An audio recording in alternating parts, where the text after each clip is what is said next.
Ang istoryang inyong mapakikinggan ay naglalaman ng mga eksena at salita na hindi dapat marinig ng mga bata. Ang gabay ng mas nakatatanda ay kailangan. Ay, grabe ang sakit ng katawan ko. Ano ba yung vitamins na maganda para hindi sumakit ng ganito ang katawan ko? Ang sakit ng dibdib ko. Kagabi akala ko malalagutan ako ng hininga. May sakit na yata ako, no? Ganito yung sakit noon ni Lolo eh. Namana ko na yata sa kanya yon. Saan ba pwede magpa-check up? Baka kasi kung ano na mangyari sa akin eh. May gatas ba tayo dyan? Para naman lumakas-lakas ang resistensya ko. Matanda ka na kaya sumasakit ng ganyan yung katawan mo. Aalagaan mo katawan mo pero nagda-drugs ka naman. Dito yung masakit sa akin eh. Dito sa baba, sa bandang ribs. Hindi kaya may cancer na ako? Alam mo, kung ano-ano yung pinagsasasabi mo, wala namang katuturan eh. Kapag wala kang tama, lahat na lang sa katawan mo masakit. Pati yung sakit ng mga ninuno natin nararamdaman mo na. Tapos sinasabi mo na naman mo sa kanila. Kapag naman nakadrugs ka, hindi ka natutulog, hindi ka nagpapahinga. Akala mo sobrang lakas mo. Inaabuso mo masyado katawan mo eh. Ewan ko sa'yo, nawalan ka talaga ng utak sa kada drugs mo. Ang pagkalulong sa droga ang isa sa mga nakakatakot na bisyo ng isang tao. Yun ang bisyo na meron si Ian. Dahil doon, magiging pasakit din siya sa buhay ng mga taong kasama niya sa bahay.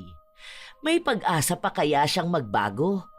O kasabay lang din ito ang pagkakaroon niya ng panghabang buhay na parusa gamit ang itim na kapangyarihan? Kuya, nakita mo ba yung blower ko? Anong blower? Yung sa buhok ko ba? Yung kulay pink na kasama doon sa mga padala ni Tita Baby. Hindi ko alam yun.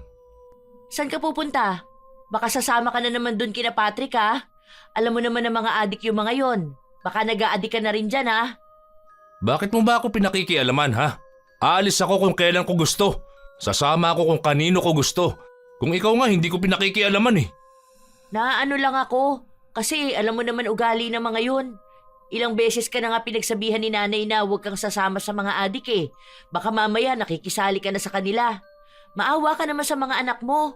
Dito na nga kayo nakikitira sa bahay namin eh. Bahay to ng lola natin. Hindi mo ito bahay. Dito ka lang pinatira ni nanay pero hindi mo to pagmamayari. Pero lahat naman ng gastos dito sa akin. Ay, panira ka talaga ng araw. Makaalis na nga. Hindi ko alam kung kailan ba nagsimula ang kuya ko na tumikim ng droga. Pero alam kong matagal na niya yung ginagawa. Minsan kasi, nahuhuli ko siya pero hindi naman niya ako pinapakinggan.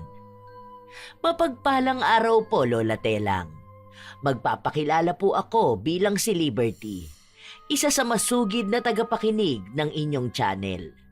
Napasulat po ako sa inyo para ikwento itong tungkol sa kapatid ko po na nalulong sa droga. Bata pa lang kami ay pasaway na talaga si Kuya Ian. 5 kaming magkakapatid. Siya yung pangalawa, habang ako naman ay pang-4. Nasa malayo nakatira ang iba naming mga kapatid. May kanya-kanya na kaming pamilya. Pati si Kuya, may 3 na siyang anak. Noong una, sa bahay namin sila nakatira dahil naaawa ako. May trabaho ang kuya ko pero dahil nga may bisyo siya, walang napupunta sa asawa niya at anak. Taong 2021, lumayas yung mag-iina niya sa bahay namin. Nagpunta sa probinsya ng nanay ng babae. Nakipaghiwalay na rin yon kay kuya dahil nga lumalala na siya sa pagbibisyo niya. Kaya ngayon, sa bahay namin siya nakatira. Kuya, hindi ka na naman natulog ano? Bakit ba ako lagi nakikita mo ha? Tanginang yan. Ako lang ba ang tao sa bahay ninyo? Pinagsasabihan lang naman kita dahil matanda ka na. Wala ka ibang ginawa kundi mag-drugs. Naiingit ka ba sa akin? Bakit hindi ka rin mag-drugs? Alam mo, dapat hindi ka dito nakatira sa bahay namin. Kapatid lang naman kita eh, pero wala naman akong pananagutan sa'yo. Kaya ka iniwan ng asawa mo eh, hindi ka na nagbago-bago. Sana isa ka na lang sa mga natukhang noon. Sinabi ko ba sa'yo na arugain mo ako? Nakatira ako rito dahil sa bahay ito ng lola natin. Hindi mo ito bahay. Bahay na namin to dahil sa akin na to nakapangalan. May bahay ka dyan sa kabila, pero anong ginawa mo? Binenta mo para lang may pambata kayo ng mga tropa mo. Kaya ang bigat ng buhay namin dito eh. May kasama kaming may bisyo. Hindi ako aalis dito, no? Ang kapal naman ng mukha mo para palayasin ako. Ang sinasabi ko lang sa'yo, magbago ka naman na. Lumaki na yung mga anak mo pero wala silang respeto sa'yo. Dahil alam nilang adik yung tatay nila. Sa ganito na ang buhay ko may magagawa ba kayo? Kung ayaw nila sa akin, wala naman akong pakialam sa kanila, no? Saka hindi naman ako nanghihingi ng pera sa inyo, Nagtatrabaho ako para sa bisyo ko. Hindi ka na bata. Ilang taong ka nang ganyan na. Nasanay ka ng umasa. Palibasa may bahay kang tinitirhan. Hindi ka gumagastos ng pagkain. Hingi ka ng hingi dito sa amin. Magkapatid tayo tapos nagdadamot ka sa akin ng ganyan? Kapatid kita, pero hindi naman sana kita obligasyon, no? Lalo na may bisyo kang ganyan. Sa totoo lang po, Lola Telang, sobrang hirap na may kasama ka sa bahay na adik. Iba yung pakiramdam. Napakabigat ng buhay. Lalo na kapag bumaba na ang tama ng droga. Madalas na nagwawala sa bahay ang kuya ko. Minsan pa nagmumura siya, tapos ang minumura niya yung sarili niya. Laging apektado ang buong pamilya ko kapag wala siya sa mood. Kami palagi yung nag-a-adjust para sa kanya. Kapag bumaba ang droga sa kanya, hindi pa pwedeng kausapin dahil bigla na lang magagalit. Minsan pa nga, umuwi ako noon na ang kaaway niya ay ang panganay kong anak. Bakit kasi nandito ka sa amin? Pabigat ka rin no? Ang tanda mo na ganyan ka pa rin. 50 years old ka na, wala pa rin nangyayari dyan sa buhay mo. Paano ang iniisip mo palagi kung paano ka magdodroga? Natuyo na yung utak mo. Gago ka pala Ang bastos mong bata ka. Magiging bastos talaga ako. Sino ba nagsabi na dapat galangin yung mga adik, ha? Anong nangyayari? Yung tarantado mong anak, pinagbibintangan ako Tangina niya. Kapag ako talaga nabwisit dyan, basag talaga ang mukha ng gagong yan. Hindi yun pagbibintang. Paano? Nilapag ko lang dyan yung singsing ko. Gold yun. Tapos nawala na. Hinahanap ko sa kanya kasi siya lang yung tumambay dyan. Magnanakaw yan. Kapag mga adik talaga, mga magnanakaw. Hindi ko nga yung kinuha. Puro ka pagbibintang sa akin. Nung nakaraan nga, ninakaw mo yung isa kong cellphone. Tapos binenta mo. Buti na lang iPhone yun. Nalaman ko yung location. Tapos nung tinanong ko kung sino yung nagbenta, tinuro yung tropa mo. Sino ba naman magbibigay nun sa tropa mong adik? Di ba ikaw? Dapat pinapalayas yan dito. Ikaw ang dapat umalis dito. Dahil matanda ka na. Aba, mas matanda ka naman. May asawa't anak ka na nga na iniwan ka. Siksik ka ng siksik dito sa amin. Buisit ka. Magnanakaw. Adik! Gago! Ano ba yan? Tama na, kuya. Ilabas mo na yung kinuha mo. Regalo yun sa akin ni Lola, tapos nanakawin lang. Hindi ko nga kinuha. Pinagtutulungan niyo akong dalawa. Huwag ka naman magnakaw dito sa amin. Nakikitira ka na nga lang ganyan ka pa. Gusto mo kasi kami yung laging umiintindi sa'yo. Hindi ko sinabi na intindihin niyo ako. Mag-adjust kayo hanggat buhay pa ako. Dahil hindi ako aalis dito kahit anong mangyari. Hindi na nga nakita ang singsing ni Wendy. Galit na galit ang anak ko, pero pinagsabihan ko na hayaan na lang muna niya. Alam ko naman, Lola Telang, na may mali din ako. Hinahayaan ko lang din yung kapatid ko na ganituhin ang pamilya ko. Palagi nga rin kaming nag-aaway ng asawa ko dahil gusto niyang palayasin si Kuya Ian. 2 beses sa 1 linggo lang din kasing nasa bahay ang asawa ko dahil nga sa trabaho niya. Alam ko naman na nag-aalala din siya para sa mga anak namin, lalo na at ang daming gamit ang nawawala. Hindi pwedeng bukas ang mga kwarto dahil minsan nang nawala ng 5,000 ang anak ko. Inilapag niya lang daw yon sa lamesa niya. Tapos nakalimutan niyang ikandado ang kwarto niya. Isang hapon, pagka-uwi ko galing sa trabaho, naabutan ko si Kuya Ian na nakatulala lang sa isang gilid. Hindi ko na sana siya papansinin, pero nagsalita siya. Magpakamatay na kaya ako, no? Bumaba na naman yung tama mo kaya ganyan ka na naman. Total, wala namang kwenta na ang buhay ko Baka magbigti na lang ako siguro. Ganyan ka na naman. Tapos hindi mo naman inaayos ang buhay mo. Pag magpapakamatay ka, huwag dito sa bahay ko ha. Magpasagasa ka dun sa labas para may magbayad ng pampalibing mo. Ganyan ka na naman. Pampamalas ka talaga sa buhay ko eh. Puro ganyan ang naiisip mo tapos susunod dyan, isang tawag lang ng tropa mo, magmamadali ka na naman. Tapos pag nakatira ka, 3 days ka na naman niyang high.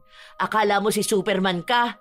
Tapos kapag pababa na yan tama mo, aawayin mo na naman ang mga tao dito sa bahay. Tapos kapag wala ka ng tama, maiisipan mo na naman magpakamatay. Tapos magsi-self-pity ka na naman. Para kasing wala nang magandang nangyayari sa buhay ko.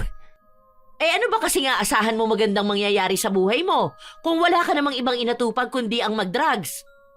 Ang sabi kasi nila kapag tumanda ako, wala naman daw akong mapapala sa inyo. Lalo na dyan sa mga anak mo. Kakawawain lang nila ako.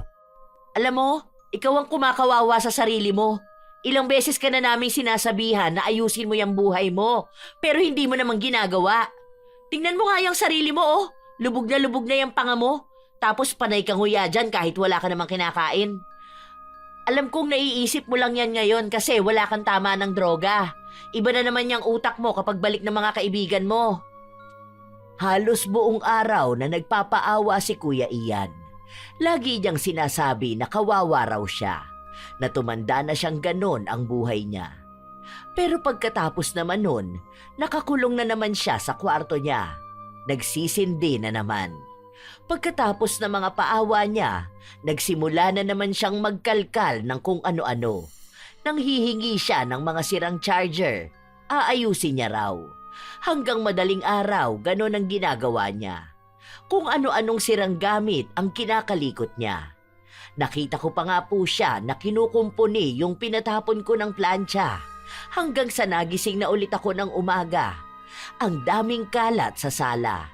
May mga binaklas pa siyang kung ano-anong basura. Nakakainis na naman yan si Tito.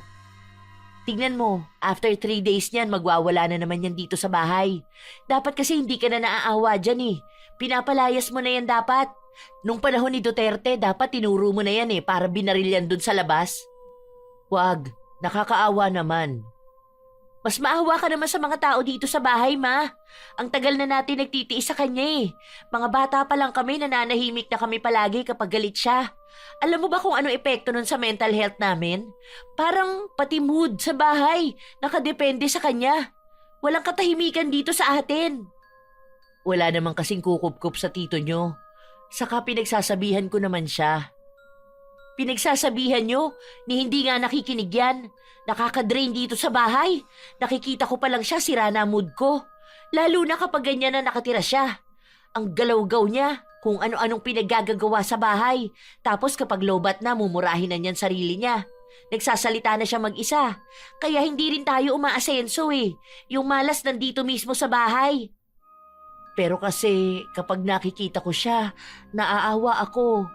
Kapatid ko pa rin naman siya eh. Yan ang mahirap kapag puro na lang awa ang pinapairal. Naaawa ka sa kanya pero sa pamilya natin na nagtitiis, hindi. Magkapatid kayo pero hindi mo naman na siya obligasyon. Kami ang obligasyon mo, ma. Kung malaki lang sahod ko, mag-iipon ako. Bibili talaga ako ng ibang bahay. Tapos dun tayo lilipat. Bigay ko na sa kanya tong bahay na pinagmamalaki niya. Ang hirap niyan. Minsan andito yung tropa niya. Andiyan sila sa kwarto niya, humihit-hit. Baka isipin ng mga tao, ganun din tayo. Nagpapapasok ng adik yung pabigat na adik. Nakakapagod. Nakaka-stress. Hindi ka ba nagsasawa sa ganito? Habang buhay ba tayo magtitiis sa kapatid mo, ma? Yung asawa at anak nga niya lumayas na sa kanya eh. Tapos tayo ganito. Hinahanapan ko na siya ng trabaho at paupahan para doon na siya lumipat. Hindi mo yan mapapaalis ng ganun lang, ma. Hayahay ang buhay niya dito sa atin eh. Kailangan dyan sa pilitan. Wala ba naman siyang ibang inintindi kundi yung bisyo niya? Kapag gusto niya, kakain siya. Kapag wala siyang pambisyo, magnanakaw siya. Kasi ako, sawang-sawa na ako sa ganitong buhay. Lagi na lang walang choice. Lagi na lang nag-a-adjust. Gusto rin namin ng peace of mind. Yung bahay na ligtas para sa amin. Yung bahay na walang adik. Ramdam ko talaga ang anak ko. Lahat naman sila nagsasabi nun sa akin. Yung isang anak ko pa nga, gusto nang bumukod. Nakikiusap na sa iba niyang mga kamag-anak na doon na lang muna siya makikitira dahil pagod na siya sa nangyayari sa bahay namin. Pero hindi ko naman magawang mapaalis ang kuya ko. May mali din talaga sa akin dahil naaawa ako. Napapabayaan ko rin maging yung mga kailangan ng anak ko, lalo na sa emosyonal na parte. Nagpatuloy ang mga araw. Dumating na naman sa punto na nagwawala si Kuya Ian. Buwisit talaga! Buwisit! Ano na namang nangyayari sa'yo? Basta, galit ako! Hindi ko alam kung bakit. Nakakabuwisit lahat ng tao, tangina! Wala naman yatang ginagawa sa'yo yung mga tao, nagwawala ka na dyan. Bakit ba? Sa galit na galit ako nung magagawa nyo. Nararamdaman kong gusto kong magalit kaya magagalit ako! Mga buwisit! Sinuntok niya pa ang salamin. Nabasag yun.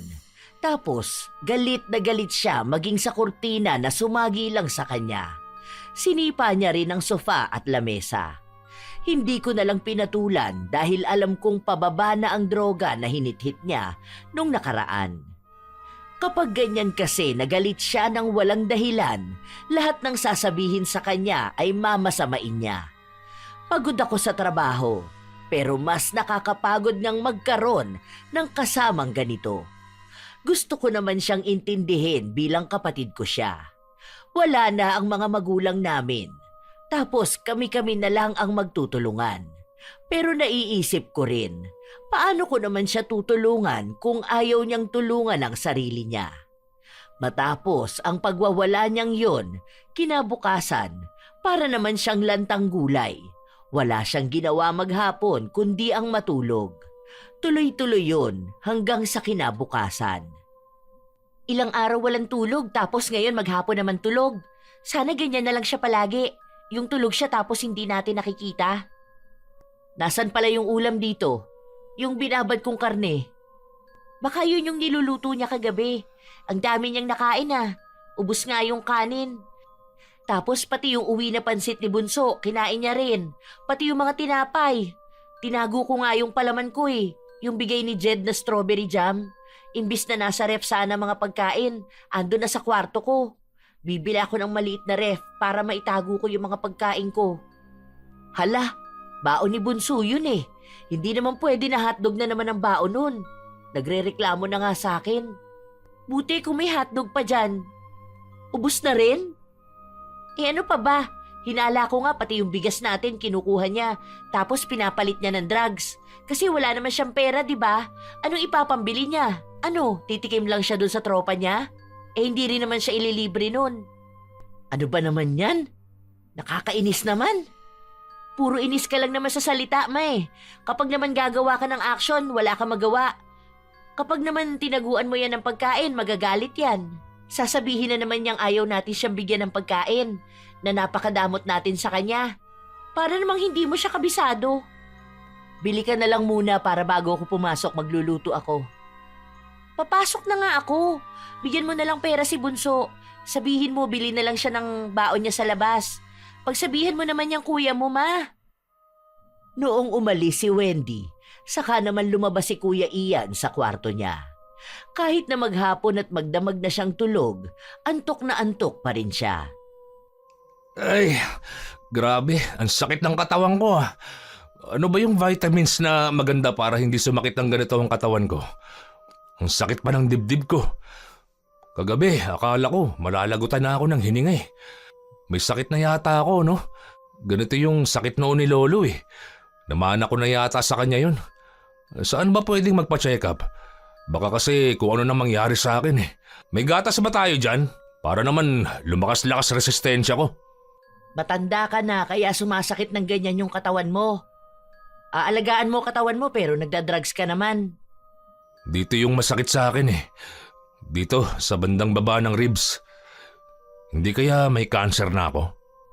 Alam mo, kung ano-ano yung pinagsasasabi mo, wala namang katuturan eh. Kapag wala kang tama, lahat na lang sa katawan mo masakit. Pati yung sakit ng mga ninuno natin nararamdaman mo na. Tapos sinasabi mo na naman mo sa kanila. Kapag naman nakadrugs ka, hindi ka natutulog, hindi ka nagpapahinga. Akala mo sobrang lakas mo. Inaabuso mo masyado katawan mo eh.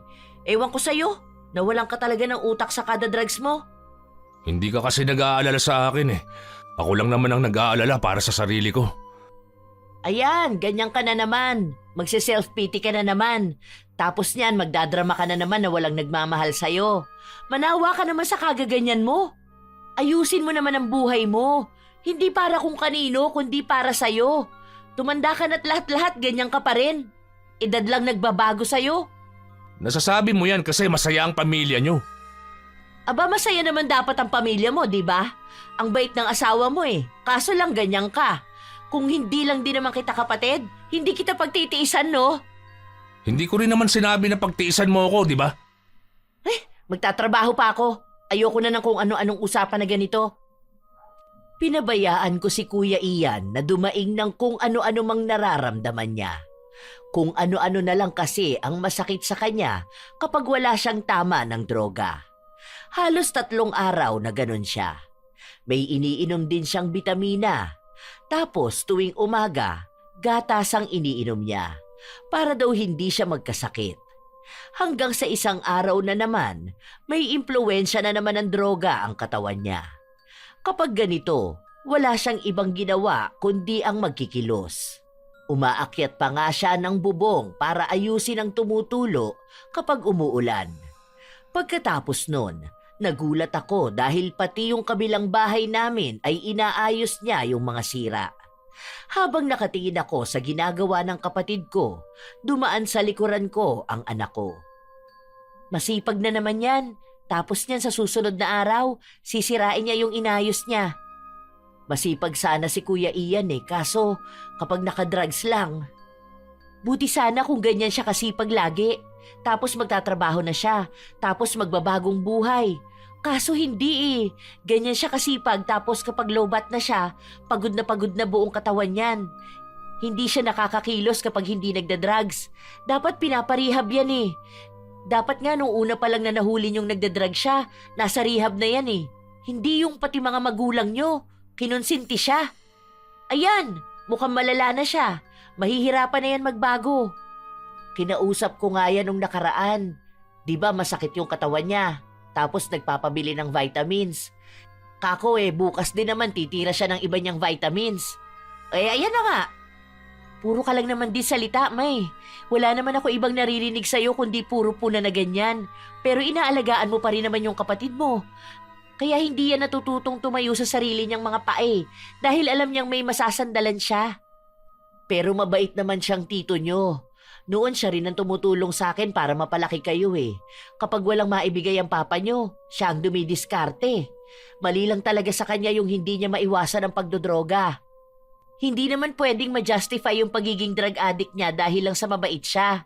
Ganun pa rin yun. Nagbibisyo pa rin siya. Mabait siya kapag nakadrugs. Tumutulong dito sa bahay. Nagkukumpuni ng mga gamit natin. Pero mas malaki pa rin naman yung paghihirap natin, di ba? Pwede naman siyang makitira sa atin eh. Pwede naman siyang kumain ng mga pagkain natin. Pero yung matino naman sana siya. Hindi yung nakadrugs. Alam ko na naman ang sasabihin mo. Hayaan na lang muna natin. Sabi nga nila, you deserve what you tolerate. Pero ikaw lang naman yung nagtotolerate dyan, May. Paanong pati kami? Deserve ba namin tong pahirap sa buhay na may kasamang adik? Hindi naman natin pwedeng isumbong ang tito mo. Nakatira siya dito sa atin. Baka pati tayo lahat madamay. Yun na nga eh. Damay na talaga tayo. Isumbong mo man yan o mahuli yan dito. Damay tayong lahat. Baka isipin nila pati tayo nagdodroga. Wala na talaga tayong pagpipilian. Kung pwede lang lumipat ng bahay eh. Kung hindi lang sana mahal ang renta, aalis na talaga kami rito. Alam ko naman na tama si Wendy, Lola Telang. Siguro masasabi na rin na tanga ako kasi kahit na anong sabihin ng pamilya ko, hindi naman ako gumagawa ng paraan para paalisin ang kuya ko. Na kesyo mas nangingibabaw pa rin sa akin ang pagiging magkapatid namin, na hinahayaan ko lang siyang magdroga, kaya lalong nalululong. Pero sa sitwasyon ko, mahirap talagang pumili, Lola Telang. Totoo naman na galit ako sa pagbibisyo ng kuya ko, pero naiisip ko pa lang na mawawalan siya lalo ng landas sa buhay. Naaawa rin naman ako. Pakiramdam ko kasi may pag-asa pa siya, pero yung pag-asa na yun, siya lang ang makakagawa. Mabait naman siya noong hindi pa siya ganong kalulong sa droga. Maaasahan ko siya sa bahay, pero dahil nagsimula na rin siyang magnakaw at magwala, parang doon na rin ako nagagalit sa kanya. May pagkakataon na naaawa ako. May pagkakataon naman na nakakaramdam akong sobra na ang ginagawa niya. Hanggang sa paulit-ulit lang yung ganon. Kahit na lumipas ang isa pang taon, walang pagbabago sa buhay namin. Laging may nawawalang gamit. Laging may nawawalang pera dahil sa pagnanakaw ng kapatid ko. Palaging magulo ang bahay namin. At kapag magulo ang bahay, magulo din ang buhay ng mga nakatira ron. Lahat ng tao sa bahay kaaway ko. Pati mga anak ko nagagalit na sa akin dahil hindi ko magawa ng paraan na paalisin ang tito nila. Hanggang sa isang umaga, wala akong pasok noon sa trabaho. Nagulat na lang ako dahil narinig ko si Kuya Ian na nagsisisigaw. Anong nangyayari? Hoy, ano yun? May alupihan na lumalabas sa paa ko ha? Ang lakas na naman ng tama mo. Nabubulol ka na sa pagsasalita mo. Sobra na naman yung tira mo. Ang aga-aga naman, kuya. Walang pasok ngayon. Nagpapahinga yung mga tao. Ha? Merong lumalabas na insekto dito sa sugat ko sa paa. Oo, nakita ko talaga. Meron pa yung maliit na ipis. Kagabi, yun ang nakita ko eh. Akala ko panaginip lang eh. Hindi yan totoo. Nag-hallucinate ka dyan sa taas ng tama mo. Kung tinigil mo yung pagdadrugs mo, wala ka namang makikita na kung ano-ano eh. Isipin mo na lang, bakit naman may lalabas na insekto dyan sa sugat mo? Eh wala namang insekto sa katawan ng tao. Para kang tanga dyan. Baliw ka na talaga. Hindi ako nagsisinungaling. Nakita ko naman talaga eh. Masakit nga tong sugat ko eh. Kaya siguro hindi to gumagaling at lumalala. Dahil may mga ganitong lumalabas. Gulat nga ako kanina eh. Kasi alupihan talaga yon. Oo, sigurado ako. Hinila ko pa nga para makalabas lahat eh. Ang akala ko nga, papasok ulit sa sugat ko eh. Ayusin mo muna ang pananalita mo, kuya. Hindi yung ganyan na hindi ka maintindihan. Para ka pang may nginunguya dyan. Nanginginig pa yung panga mo. Halatang katatapos mo lang tumira eh. Huwag ka naman magulo. Gusto namin magpahinga. Paulit-ulit niyang sinasabi yon sa mga tao sa bahay. Naiinis na nga sa kanya ang mga bata dahil lagi niyang tinatanong kung totoo raw ba na pwedeng lumabas ang insekto sa sugat ng isang tao. Ang sabi naman ng mga anak ko, matulog naman daw siya minsan para hindi kung ano-ano na lang ang nakikita niya. Habang tumatagal, hindi na nawawala ang pagsasabi ni Kuya Ian na may lumalabas ngang insekto sa sugat niya. Hindi na rin kasi gumaling-galing ang sugat niya sa paa. Oh, tingnan mo to oh. Ayan oh. Mamaya niyan may lalabas dyan na ipis. Kaya hindi gumagaling ang sugat ko eh. Hay, alam mo naman na ang dami kong ginagawa. Ang dami kong labahin, oh. Bakit ba kasi kayo hindi naniniwala sa akin? May lumalabas nga na insekto sa sugat ko. Kuya, ang tanda mo na. Ano ba naman yan? Ano ka, bata? Para takutin na may lalabas na ipis sa sugat mo? Meron nga talaga, meron. Kanina nga merong mga ipis na maliliit eh. Hay nako, huwag mo sayangin ang oras ko. Kaya hindi gumagaling yung sugat mo kasi hindi mo naman yung ginagamot. Akala mo bata ka para masaktan kapag lilinisan mo yung sugat mo? Alipunga lang yan nung una. Hindi kasi kayo naniniwala sa akin. Wala talagang maniniwala sa'yo. Luto na yung utak mo sa droga eh. Malamang hindi na yan nakakapag-isip ng tama. Huwag mo naman kaming guluhin. Naiinis na yung mga bata. Nagpapasearch ka pa ng kung anong pwedeng pamatay ng insekto dyan sa sugat mo. Linisin mo yan, tapos lagyan mo ng gamot. Wala namang ibang tao na gagawa niyan sa'yo. Hindi yung inaatupag mo, puro drugs. Ugali na siguro ng mga taong lulong sa droga ang pagiging makulit. Yun bang kahit na ilang beses mo na silang pagsabihan, hindi pa rin nakikinig sa'yo? Dahil ganon ang kuya ko.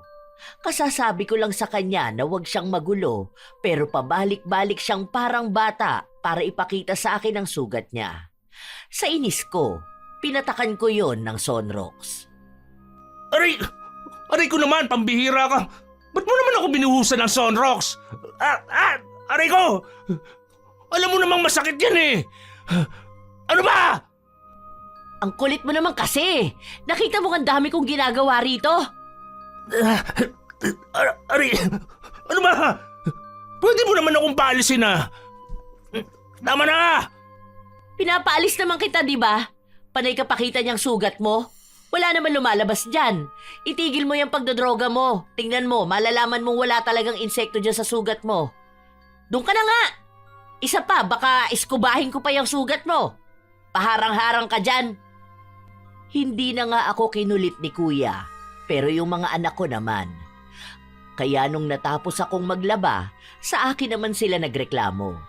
Pati si Wendy ay inis na inis.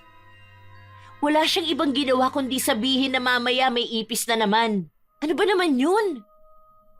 Alam nyo naman na gano'n ang tito nyo eh. Hayaan nyo na. Puro hayaan. Bukas yan, palobat na yan. Alam mo na next yan. Tulog yan maghapon tapos gigising yan na galit. Ganon nga ang nangyari kinabukasan. Umuwi ako na wala ang mga bata. Mukhang nakakulong na naman sa mga kwarto nila. Si Kuya Ian naman, parang lantang gulay na nakaupo sa sofa.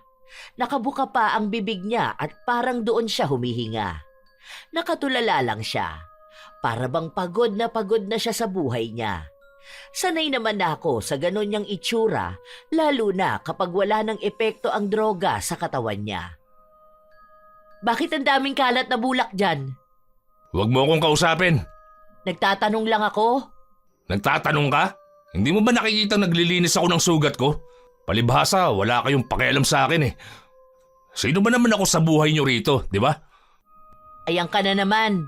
Wala na namang epekto ang drugs. Kami na naman ang pag-iinitan mo dito sa bahay. Oo, talaga. Dahil pare-pareho lang kayo ng mga anak mo. Sama mo pa yung asawa mo. Ang baba ng tingin sa akin. Tang-ina ninyong lahat. Kung nabubwisit ka na naman sa buhay mo, huwag mong idamay ang pamilya ko. Damay kayo ha. Mga buwisit kayong lahat. Mas buwisit ka. Ginaganyan mo yung sarili mo tapos kapag buwisit ka na sa buhay mo, kami naman ang pagbubuntunan mo. Hindi ka ba nananawa dyan sa ganyang buhay mo, ha? Yung paulit-ulit na ganyan? Kasi kaming mga kasama mo, sawa na sa'yo. Wala akong pakialam. Kung sawa na pala kayo bakit hindi nyo na lang ako iwan dito?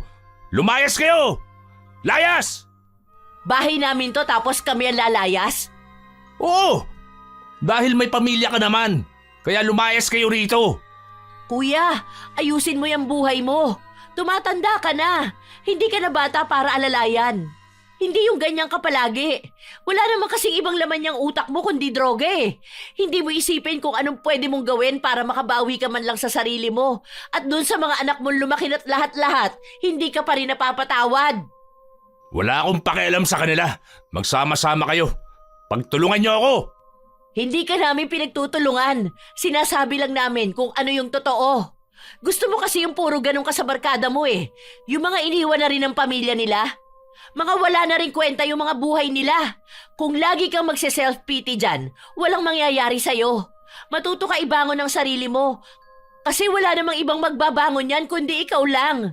Kung anong nangyayari sa'yo ngayon, hindi namin yung kasalanan. Ikaw ang pumili ng ganyang buhay, di ba? Ikaw yung pilit na lapit ng lapit sa bisyo mo. Umalis ka nga sa harapan ko. Babasagin ko tong mga gamit mo rito eh. Ay, yan lang naman ang kaya mong gawin. Yung magwala kapag lobat ka na. Kahit nasirain mo pa tong buong bahay, walang mangyayari. Hindi pa rin tutuwid ang buhay mo dahil babalik ka pa rin sa pagdadrugs mo. May kasama ka man o wala, hindi ka titino kung ayaw mong iwan yung bisyo mo. Natapos ang araw na mainit ang ulo ni Kuya Ian. Dumating na naman ang araw na wala siyang ibang ginawa kundi ang dumaing.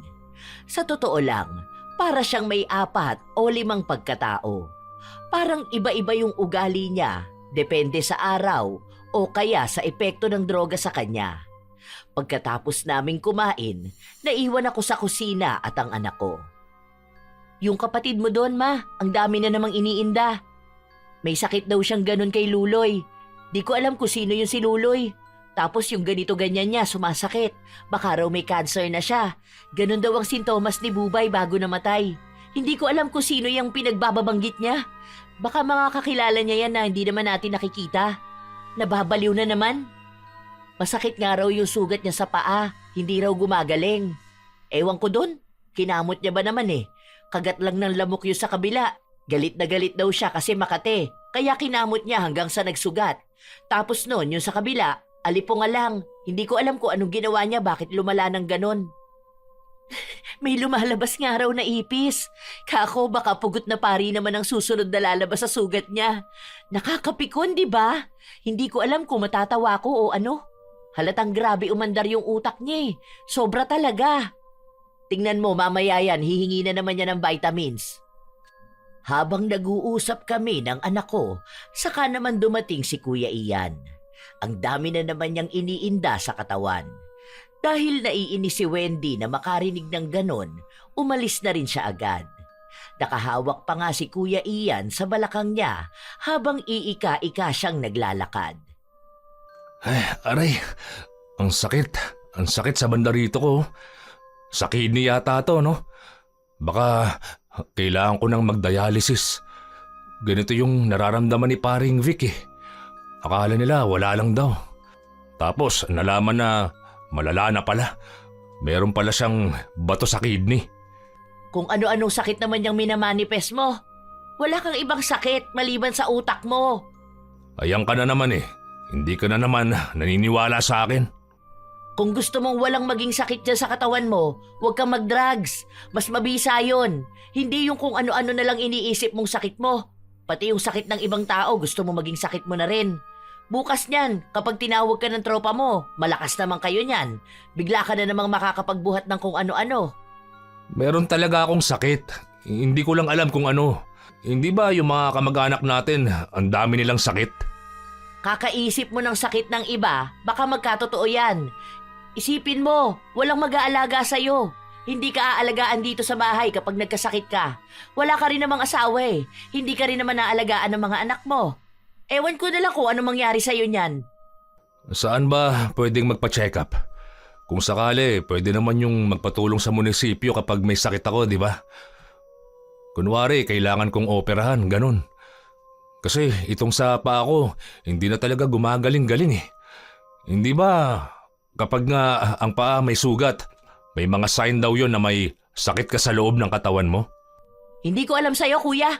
Kung ano-ano pinagsasasabi mo dyan. Bahala ka na nga dyan. Ayaw kong nakikipag-usap ng ganon dahil alam kong kung ano-anong sakit na naman ang sasabihin niyang meron siya. Katulad nga ng sabi ng anak ko, kung sino-sinong pangalan na naman ang babanggitin niya.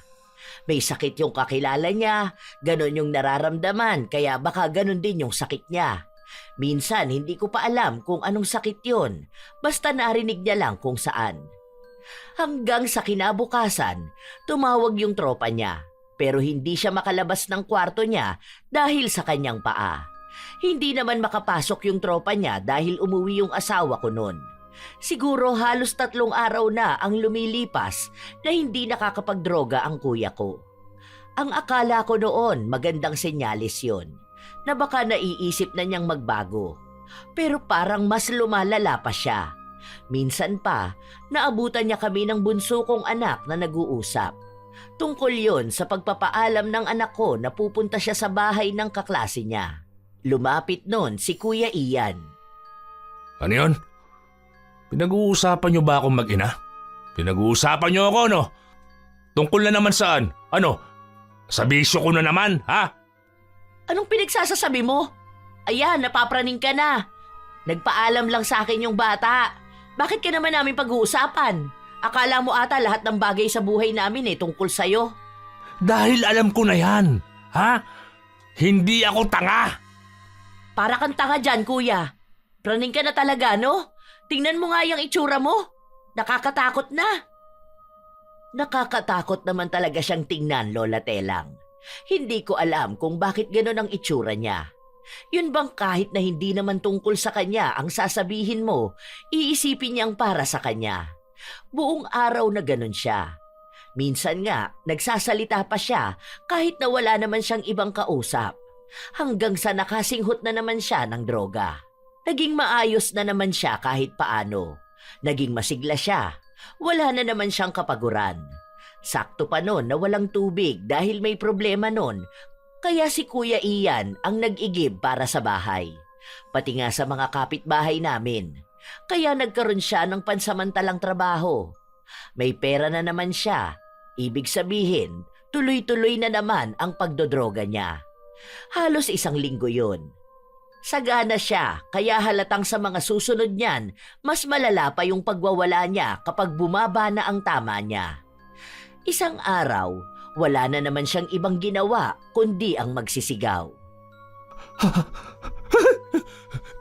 May lumalabas na namang insekto dito sa paa ko. Dito sa mga sugat ko. Kanina may lumabas na naman 2 alupihan. Ganito kalaki oh. Ayan ka na naman sa mga pinagsasasabi mong ganyan, kuya. Ikaw lang naman ang nakakakita niya mga pinagsasasabi mo. Totoo nga talagang sinasabi ko. Oo. Ayan o, tingnan mo. Ramdam ko may lumalabas na namang alupihan dito. Hindi ko pinakinggan si kuya dahil alam kong nasa imahinasyon niya lang yon. Dala na talaga ng pagdodroga niya yung mga nakikita niyang kung ano-anong bagay. Hanggang sa isang hapon, nasa sofa siya. Nakita ko na parang may langgam ang kanyang sugat. Bakit hindi mo kayang linisin yung paa mo? Nilalanggam yung sugat mo oh. Paano kaya yan gagaling, di ba? Tapos mamaya magrereklamo ka na masakit. Sinong iniisip mong maggagamot niyang sugat mo? Lumabas tong mga langgam na to sa sugat ko. Sus! Nababaliw ka na talaga, no? Hindi nga ako nababaliw. Totoo nga. Bakit ba kasi kayo hindi naniniwala sa akin? Aray! Aray! Ayan. Kinakagat ng langgam ang paa ko. Ay kakagatin talaga yan. Hindi mo ba naman nililinisan yan eh? Paano ko nga lilinisan kung lumalabas sa sugat ko? Kung saan-saan ka kasi umaapak kaya nilalanggam ka. Dinala mo pa yan dito. Baka mamaya langgamin yung mga pagkain dito sa bahay. Linisin mo na yan. Kung ano-ano na naman ang mga pinagsasasabi mo dyan. Mamaya niyan, alupihan na naman ang sasabihin mong lumalabas dyan sa sugat mo. Doon ka na nga. Totoo nga ang sinasabi ko. Aray, ang sakit ng sugat ko. Aray, ano ba yan? Aray. Naiinis na ako dahil alam naman niyang may sugat siya pero hindi niya pagamutin. Mas inaatupag niya yung pagsasabi niyang may kung ano-anong insekto sa sugat niya. Hanggang sa lumipas ang mga araw, madalas ko siyang naririnig na sumisigaw sa kwarto niya. Nabubulabog kami dahil kahit na madaling araw, nagsisisigaw siya sa sakit. Maaga pa akong gigising bukas, ma. Pagsabihan mo naman yung kapatid mong adik, ma. Ayusin niya naman. Hindi lang kamo siya ang tao dito sa bahay. Lagi na lang masakit ang ulo ko sa trabaho dahil hindi maayos ang tulog ko dito sa bahay eh. Kahit day off, walang pahinga dito. Lumabas ako ng kwarto para puntahan si kuya. Nakasarado yung pinto niya pero alam ko naman na maririnig niya ako. Patuloy siyang nagsisigaw sa sakit na sinasabi niya. Kuya, anong oras pa lang? Kung ikaw okay lang na walang tulog, magpatulog ka naman ng mga tao rito. May pasok pa kaming lahat eh. Awa na lang. Manahimik ka naman sana dyan. Kapag alam mong oras ng pahinga ng mga tao, huwag kang mag-iingay. Buti ka pa hindi kailangan ng tulog. May lumalabas na namang ipis dito sa sugat ko. Ayun na. Alupihan na naman. Aray ko. Ang sakit sobra. Naghahalusinate ka na naman dyan. Utang na loob naman, huwag ka namang mag-ingay. Hindi ka naman pinapakailaman kung tumira ka na naman dyan. Ang inaano namin, magpatulog ka naman. Pagod lahat ng tao, kuya. Buti ikaw wala kang trabaho eh. Hindi ka rin aantukin at mapapagod hanggat hindi ka nalolobat. Meron talaga. Oh, totoo ang sinasabi ko. Ayan. Aray, ang daming ipis. Sobrang daming ipis. Sunod-sunod na lumalabas sa sugat ko. Aray ko. Aray. May maliit na ipis na lumabas mula sa kwarto niya. Inapakan ko yon para mamatay. Sanay naman ako sa ipis na nagmumula sa kwarto niya. Napakarumi ba naman sa loob? Hindi siya nakikinig kapag pinagsasabihan ko siyang maglinis naman siya. Ang dami niyang kinakalikot kapag nakahit-hit siya, pero hindi kasama sa sipag niya ang sarili niyang kwarto. Hindi ka na naman naglilinis ng kwarto mo kaya iniipis ka dyan. Hindi yan galing sa sugat mo. Baka dahil di mo yan nililinisan at tinatakpan ng sugat mo, ginagapangan na rin. Ikaw dapat ang nag-aalaga sa sarili mo. Mamaya magka-impeksyon ka pa niyan eh. Aray ko po, ang sakit ng sugat ko. May mga ipis talaga na lumalabas. May alupihan na naman. Ayan o, kung ano-anong lumalabas. Aray ko. Aray ko po. Ayan na naman. Lumalabas na naman yung alupihan. May mga sumusunod pa. Aray ko.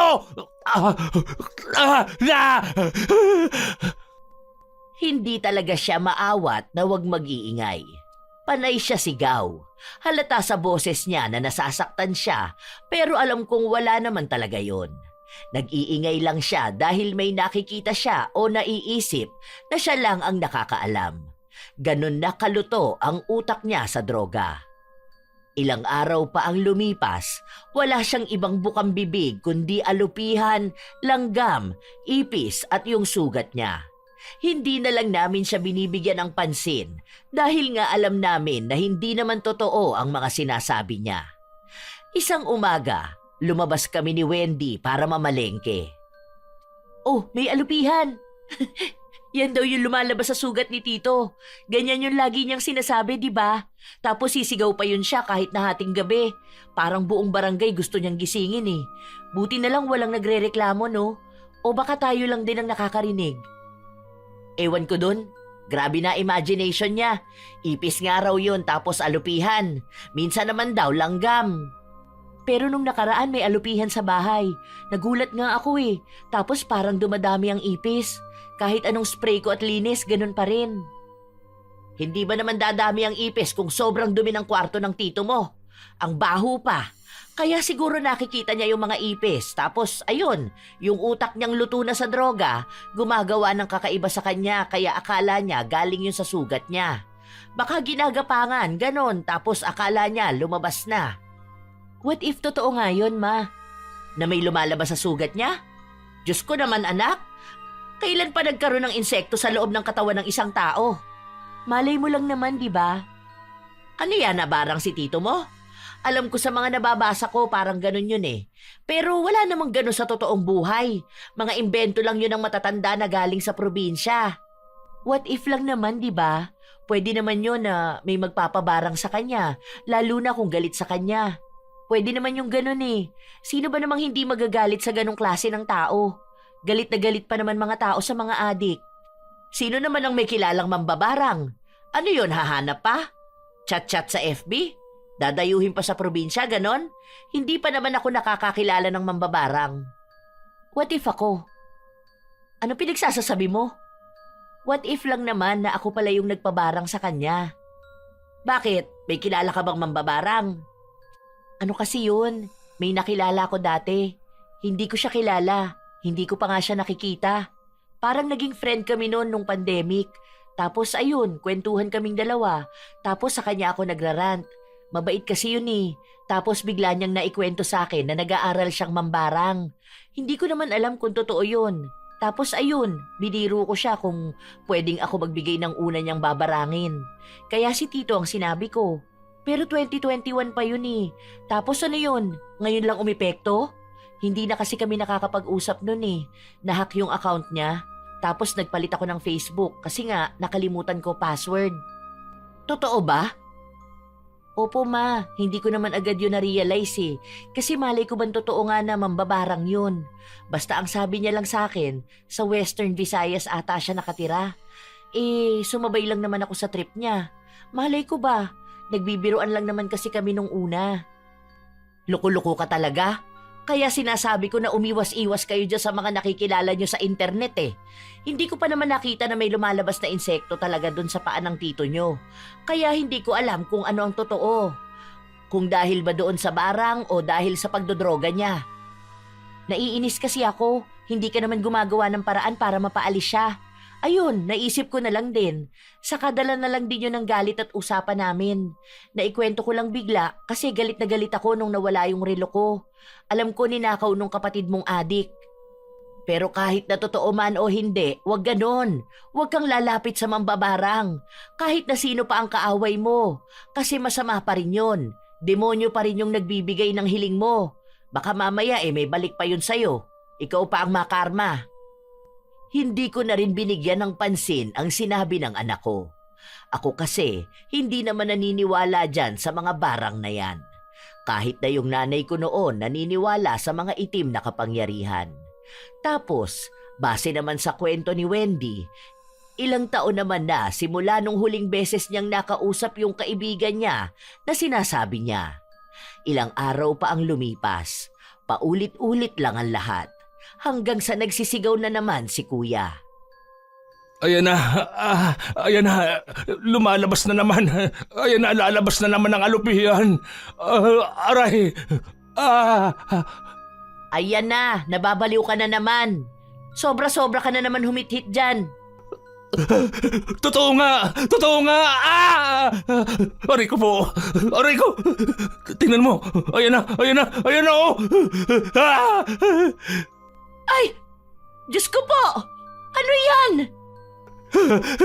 Sabi ko sa iyo may lumalabas na alupihan sa sugat ko eh.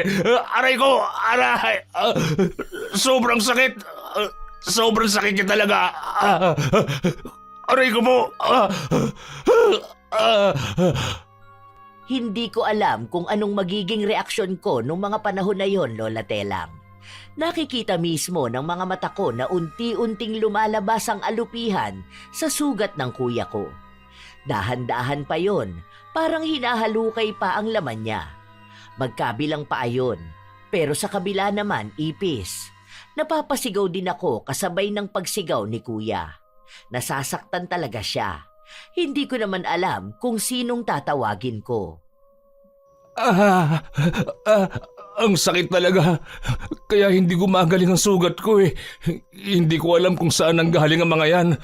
Ganyan lagi eh. Kaya nga sabi ko, masakit talaga eh. Ayan na naman. Ayan na naman. Ramdam ko na may umuuka sa laman ko. Ayan. Aray ko. Aray. Hindi niya kinakaya ang sakit. Parami ng parami ang lumalabas. Kahit natakpan niya, kahit nalagyan niya ng gamot, ganun pa rin. Hanggang sa gumabi na, umuwi na ang anak ko. Dahil siya lang naman ang nakakaalam ng ganun, sinabi ko sa kanya kung ano ang nakita ko. We, totoo ba ma? Oo nga, nakita ko mismo. Grabe, parang isang dangkal ata yung alupihan na lumabas doon sa isa niyang paa. Di mas lalong nagnanayon. Kaya pala palaki ng palaki yung sugat niya eh. Akala ko naman kinakamot niya lang. Baka naman nag-hallucinate ka na rin. Baka sa susunod sabihin nila na pamilya ng baliw tayo rito. Hindi totoo talaga na nakita ko. Nagulat din naman ako eh. Pero talagang kitang-kita ng dalawang mata ko. Hindi lang isang beses. Tapos yung sigaw ni tito mo, talagang sakit na sakit siya. Nai-imagine ko pa lang, grabe na talaga kasakit nun. Yung sugat pa lang masakit na eh. Paano kung may insekto pang lumalabas, di ba? Paano yun? Ibig sabihin, nagkatotoo yung ginawa ng friend ko? Mambabarang pala talaga siya. Sana maging friend ulit kami. Sana makita niya Facebook ko. Paano daw yun matatanggal? May paraan pa raw ba? Ano ba yun? Parang mag-aalay ng buhay na manok? Ganun ba? Hindi ko alam. Basta ang sabi ko sa kanya noon, gusto ko nang tumigil na si Tito sa pagdodroga. Baka yun ang dahilan. Ewan ko rin Baka sa albularyo. Kaso, saan naman may albularyo? Kapag nagtanong ka dyan sa iba, baka lalo lang tayong pagchismisan na lahat tayo lulong na sa droga. Ngayon pa nga lang kung ano-ano nang naririnig ko eh. Nakakaaway ko na sila dyan lahat. Eh paano yon? Ganun lang ang tito mo? Pangmatagalan na yon? Hindi mo na kasi dapat ginawa yon. Hayaan mo na siya, ma. Parusa na niya yon, kumbaga. Kaya ko nga siya pinabarang para maparusahan siya. Hayaan mo naman siya magsisi muna. Hindi yung ganyan palang nangyayari sa kanya natataranta ka na. Pabayaan mo naman yan kahit minsan. Nakakaawa kasi. Puro ka nakakaawa no, ma? Sa amin ba hindi ka talaga naaawa? Sa kapatid mo lang? Paano naman kaming may trauma? Nagtitiis? Panay adjust? Kasi ako naaawa ako sa sarili ko. Naaawa ako sa mga kapatid ko. Naaawa ako sa mga tao dito sa bahay. Simula bata pa kami ganito na. Hanggang tumanda ba naman? Iba naman kasi yun. Parehas lang yun, ma. Siguro mawawala yung sakit ng yan o yung barang na yan kapag siya mismo nagbago. Kaso hindi yan magbabago kung lagi kang nakaalalay sa kanya. Hindi mo nalang pabayaan. Matanda na yung kapatid mo. Una sa lahat, may hangganan ng pagiging kapatid. Hindi na kasama dun yung pag-tolerate mo sa kaadikan niya. Hindi ko rin naman alam kung paano magpapawala ng barang. Sinubukan kong magtanong sa mga kakilala ko, pero katulad nga ng sinabi ng anak ko, na pagkakamalan na rin akong nagdodroga. Iniisip niya na baka kung ano-ano na lang din ang nakikita ko. Malaki ang epekto nun kahit sa trabaho ko, lalo na alam nila na may kasama kaming adik sa bahay. Naging mas mahirap ang lahat sa amin, pati mga kapitbahay namin, mga kamag-anak. Iba na ang naging tingin nila sa pamilya ko. Wala namang ibang sisisihin kundi ako. Kasi nga naman, ayaw kong magpaalis ng adik. Lalo na ngayon, mas naaawa ako sa sitwasyon ng kuya ko. Buong paa niya yung may sugat. Nakikita mismo namin na may lumalabas na insekto doon. Buhay talaga. Natatakot din lalo ang mga anak ko. Ay, hindi ko na alam kung anong gagawin ko. Mag-spray ka nga dyan, nak, para sa ipis. Kumakalat na naman, oh. Ang dami ko nang napatay niyang kanina Tapos yung sa alupihan pa. Baka makakagat pa yon. Imposible na hindi mo alam kung anong gagawin mo, ma. Mas may isip ka sa kapatid mo. Alam mo yan, hindi mo lang talaga ginagawa. Matagal mo na dapat alam kung anong gagawin. Hindi mo lang tinatanggap sa sarili mo na tama yun. Ano, palalayasin ko siya? Doon siya sa kalsada magkaroon ng ganyang sakit? Alam mo naman yung tito mo, di ba? Kasi kahit naman adik yun, kapatid ko pa rin siya. May iba pa namang choice, di ba? May rehab naman. Pwede kang lumapit sa mga social worker. Sila yung tutulong mag-asikaso niyan kay tito. Sila yung may alam paano magpasok ng adik sa rehab. Ano, naaawa ka na naman? Ma, ikaw na ang may kakayahan gumawa nito. Hihintayin mo ba na kami pa ang magreklamo sa mga pulis? Hihintayin mo bang bigla na lang siyang dadamputin? Di ba mas maganda kung isusumbong mo siya tapos kukunin na lang siya dito? Kasi kung naaawa ka talaga sa kapatid mo, hindi mo na hinintay na mawalan niya ng utak. Hindi ko alam kung paano. Alam mo, ma, wag mo na itanggi na alam mo. Ang daming paraan. Ang dami mong kakilala. Huwag mo nang hintayin na habang buhay na siyang ganyan. Yung mamatay na lang siyang hindi nagsisisi at nagbabago. Maawa ka sa kanya. Maawa ka sa amin. Para pare-pareho tayong manahimik. Kasi hirap na kaming tumanda na lang at lahat-lahat. Ganito pa rin. Tapos may choice naman yung nanay namin. Wala namang ginagawa. Tingnan mo nga. Nagpabarang pa ako bigla para lang matahimik. Nawala na ng choice. Pati sa paniniwala na hindi ko pinaniniwalaan, nilapitan ko na. Ikaw pa kaya na alam na dapat ang gagawin? Pinag-iisipan ko pa kung anong gagawin ko. Habang lumalala kasi yung sugat sa paa ni kuya, lumalala na rin yung pag-uugali niya. Lagi siyang galit. Hindi nakakausap ng maayos. Napapraning. Paano? Hindi na rin kasi siya nakakalabas, kaya hindi siya nakakabili ng panghit-hit niya. Hindi rin siya mapasok ng mga tropa niya, kaya walang nagdadala sa kanya. Lagi siyang dumadaing ng kung ano-ano. Nagiging mas matakaw siya, pero nangangayayat naman. Hindi ko na maintindihan. Siguro mas nangingibabaw talaga sa akin ang awa ko sa kanya bilang kapatid. Hanggang sa kinausap ko siya tungkol nga sa gustong gawin ni Wendy. Bali, lumapit na ako sa barangay. Magpapatulong na ako para madala ka sa rehab. Wala na akong choice eh. Hindi ka rin naman nagbabago. Baka kailangan na tong maging sapilitan. Bakit ako dadalhin doon? Inaabandona mo na ako?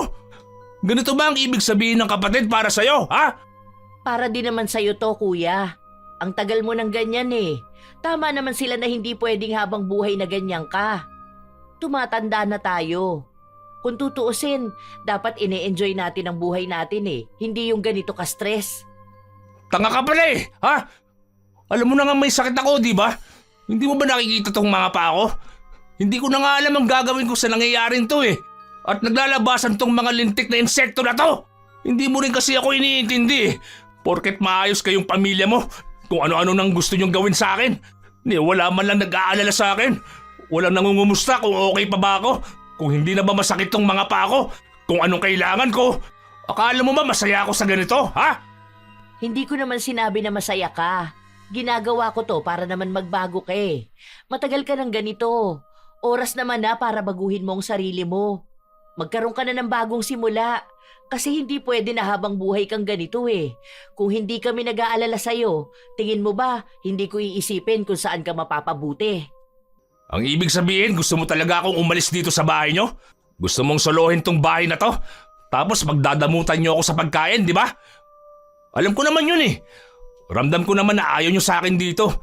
Hindi ko na lang yung sinasabi. Parang hindi ka mag-anak ang tingin nyo sa akin ah. Kapag andyan ang mga anak mo, walang kumakausap sa akin. Intindihin mo naman, kuya, na kapag naging maayos ka na, pwede kang magbagong buhay. Hindi pa naman huli ang lahat eh. Sana nga talaga dati ko pa to ginawa. Saka wag mong punahin yung mga anak ko. Inintindi ka nila ng mahabang panahon.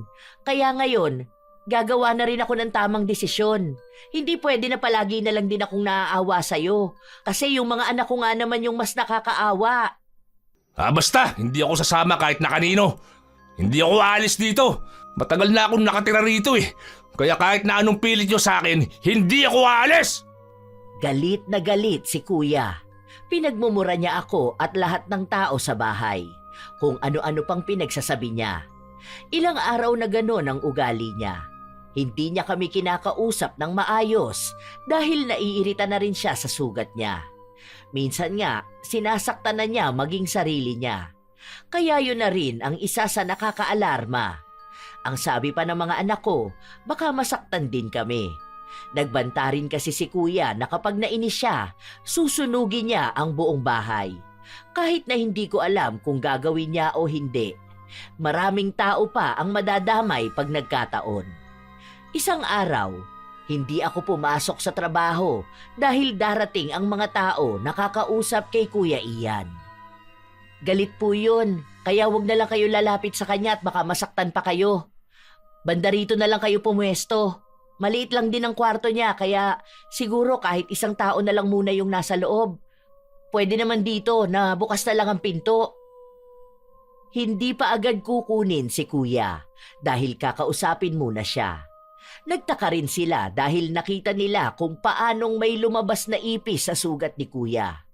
Pero wala naman sa kanilang nakaisip na baka dahil nabarang siya o ano. Sobrang dumi kasi ng kwarto, tapos may mga daga din doon. Kaya akala nila binahayan na ng insekto ang sugat ni Kuya dahil hindi rin nalilinis. Pinaliwanag ko sa kanila na walang maglilinis ng sugat ni Kuya kasi nga nagwawala siya palagi. Tapos hindi siya lumalabas ng kwarto niya. Talagang itinuloy mo tong gusto mo? Kinakausap ka naman nila ng maayos, Kuya. Para naman sa kapakanan mo tong ginagawa eh. Ikaw rin naman ang makikinabang nito. Anong maayos? Pinagkakaisahan niyo ako eh. Sinasabi mo sa kanila na nagdodroga ako, kaya kukunin nila ako. Kahit na ang totoo, gusto mo lang talaga akong paalisin eh. Dahil nagiging pabigat ako, di ba? Di ba? Nako kuya, kahit na hindi ko sabihin sa kanilang lulong ka na sa droga. Sa pananalita mo pa lang, sa kilos at dyan sa itsura mo, halata na talaga na adik ka. Tarantado ka pala eh. May sakit ako eh, di ba? Nagkasakit ka na lang dahil dyan sa bisyo mo. Hindi ako sasama sa mga yan. Subukan niyo talaga. Makikita niyo ang hinahanap niyo. Lumayas na nga kayo rito. Layas! Mga gago! Walang pinalampas na tao si kuya. Pinagsisigawan niya lahat. Panay din siya dura para lang lumayo sa kanya ang mga tao. Matapos nun, kinausap na ako kung ano ang gagawin nila. Dapat nung araw na yon titingnan lang muna siya, pero dahil nagbanta na siya, napapatayin niya ang mga tao sa bahay kapag tulog na kami. Gumawa na ng hakbang ang mga tanod kasama ang social worker. Kinuha na agad nila si kuya. May banta na raw kasi ng panganib. Hindi na nila pwedeng patagalin ang proseso. Mga buwisit kayo! Tandaan niyo to. Kapag ako talaga nakalabas, yari kayong lahat sa akin! Mga buwisit kayo! Ano ba? Bitawan niyo nga ako! Huwag niyo akong dalhin kung saan! Dito ang bahay ko eh! Ha? Ano ba? Bitiwan niyo ako sabi eh! Ano ba? Masakit makarinig ng ganon. Nagwawala pa si kuya. Parang gusto niya talagang manakit. Pero dahil na rin may sakit siya at hindi niya mailakad ang mga paa niya, hindi siya makatakas. Kung ano-ano na lang ang pinagsasabi nun ni kuya. Kinokonsensya niya pa ako dahil sa desisyon ko na yon. Naging maugong ang chismis sa lugar namin. Kung ano-anong naririnig ko. Yung iba mali-mali pa ang kwento pero hindi ko na sila pinapatulan dahil wala rin namang maidudulot yon sa buhay namin. Ano na raw ganap kay Tito? Ano raw gagawin sa kanya doon sa rehab? Ang sabi sa akin, parang 2 weeks muna bago ako makakakuha ng balita. Parang hindi ko rin siya pwedeng makausap eh. Parang 2 weeks walang bisita, walang cellphone, as in walang contact. Para daw humupa yung withdrawal niya. Depende pa yan sa lakas ng tama sa kanya. Pero siguro kahit naman matapos ang 2 weeks, hindi pa rin naman ako kakausapin nun. Pero makakalabas pa siya, ganon? Mga taon pa yun siguro, no? Kapag talagang wala na siyang kaadikan. Tapos ganon lahat ng adik eh. Nire-rehab na. Kakatakot pa naman mga adik. Grabe trauma ko sa mga yan. Kaya feeling ko lahat ng nakikita kong lubugan pa nga. Mga masasamang tao talaga. Oo daw. Para kasing may detoxification pa raw na gagawin. Aalisin yung droga sa katawan niya. Yun ang sinabi sa akin nung nakausap nila ako. Marami pa nga silang pinaliwanag sa akin nun eh. Hindi ko lang maintindihan yung iba. Hindi ka kasi sumama sa akin nun. Ano yun? Tinanong ka kung ilang taon na siyang nagda-drugs? Kasi halata naman sa mukha niyang lulong na siya eh, di ba? Hindi na mapakali yung panga niya. Ang baho pa ng singaw ng katawan niya. Oo, tinanong yun. Tapos sinabi ko na mula nga high school siya. Pero patikim-tikim lang yun.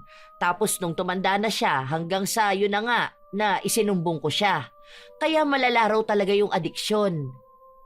Bantay sarado siguro talaga siya, no? May therapy, counseling, tapos didisiplinahin talaga siya doon. Kaso paano kaya yung sugat niya? Baka hanggang doon may lumalabas pa rin na insekto, no? Yun ang hindi ko alam.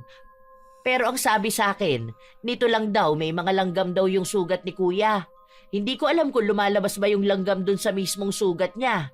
Hindi ko kasi alam dyan sa barang na pinagawa mo. Baka nga kapag nagbago siya, di ba? Sana nga magbago pa ang tito mo. Nasabi ko na to sa mga anak niya kaso walang pakialam sa kanya. Sabi nila matagal na raw patay yung tatay nila para sa kanila.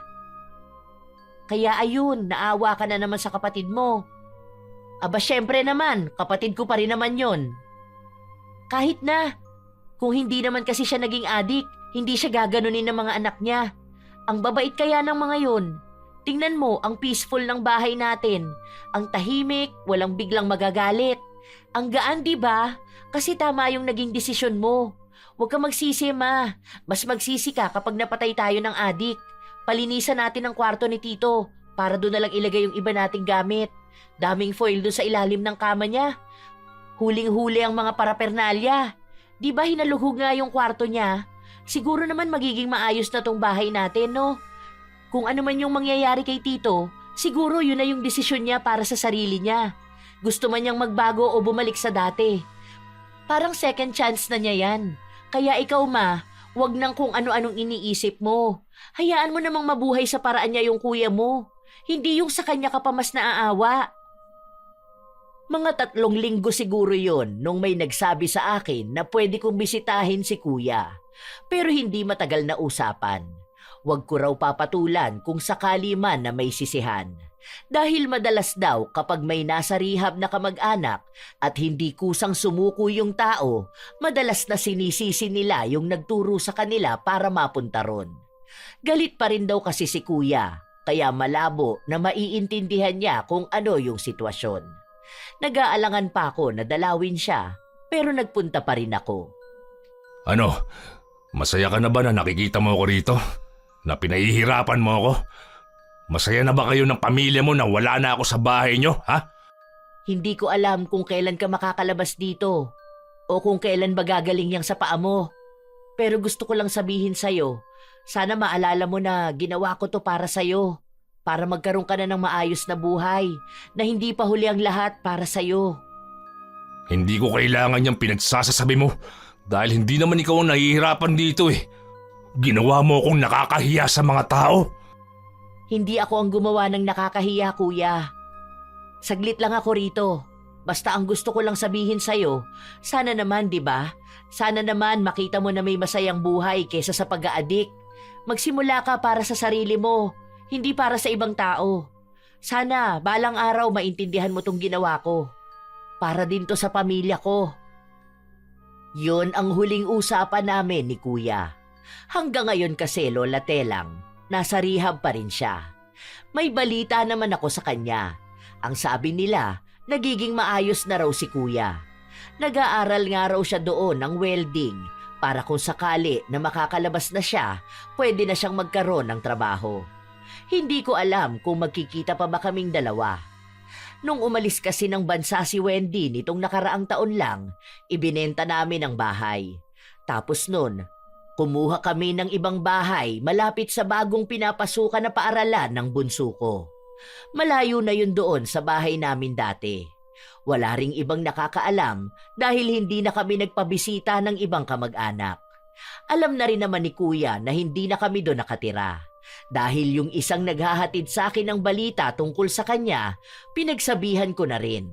Sa ngayon, nasa loob pa rin ng rehab si kuya. Pero ramdam ko na mas maayos naman na siya. Sana nga lang kung lalabas na siya, hindi na siya matukso ng mga taong makikilala niya na gumamit ng droga. Lalo na sa panahon ngayon, maluwag na ulit ang bentahan ng pinagbabawal na gamot. Sana lang may malaki siyang natutunan sa nangyari sa kanya. Dahil balita ko rin na parang nawawala na yung mga insekto sa paa niya. Pagaling na nga rin daw yung sugat niya.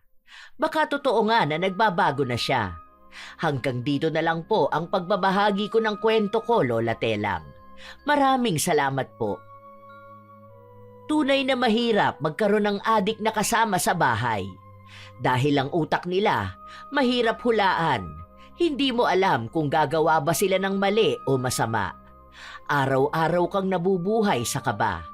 Takot na baka may mawala, baka may masaktan o baka isang desisyon lang ang maging mitya ng mas malaking gulo. Magkaroon ng tamang desisyon para sa mas nakakarami. Hindi batayan ang anumang problema sa paggamit ng droga. Dahil tunay na maraming buhay ang nasisira nito. Laging piliin ang kaligtasan ng nakararami kaysa sa awa sa iisa.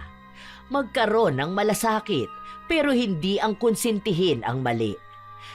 Tandaan na ang tunay na malasakit ay ang pagpiling gawin ang tama kaysa hayaan ng mali na patuloy na manira ng maraming buhay. Marami talaga ang problemang dulot ng droga. Hindi lang sa mismong gumagamit, kundi sa mga taong nakapaligid sa kanila.